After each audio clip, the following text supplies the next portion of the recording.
But Roosevelt knew that his program still hadn't reached millions of desperate Americans, and he didn't know how long they would wait. Discontent and frustration gave rise to any number of demagogues, including the charismatic radio priest Father Charles Coughlin, children and shelterless men and women, Dr. Francis Townsend, self-proclaimed advocate for the elderly, radical spellbinders who claimed the New Deal was dying. During 1934, one of these would-be saviors developed a national following and presidential ambitions. because Hoover wanted to plow up every... He was called the Kingfish. Senator and former Louisiana Governor Huey Long. After we told you people that Hoover was a numbskull... The best entertainment you had was when Huey came to town to speak. They put it in to plow up every third row of cotton.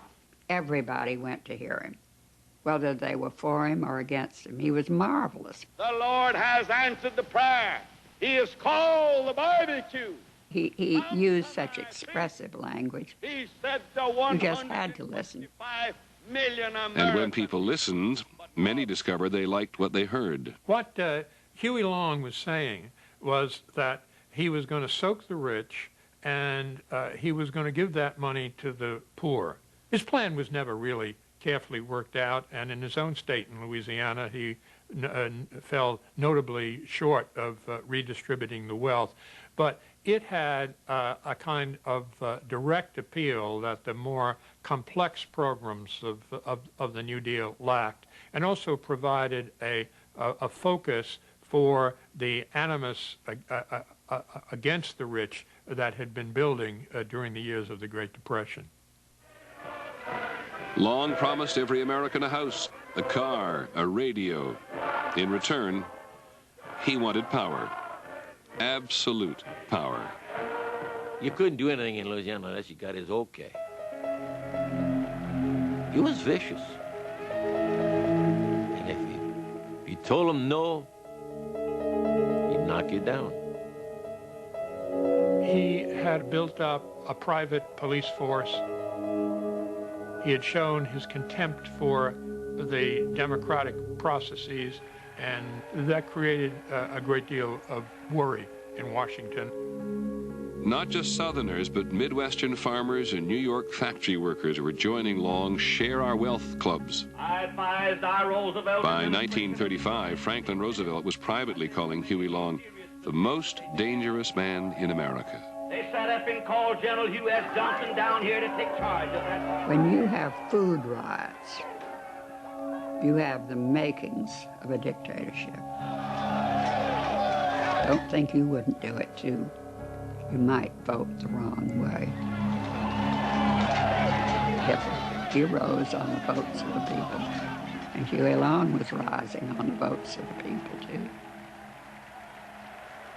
Huey Long never got the chance to run for president.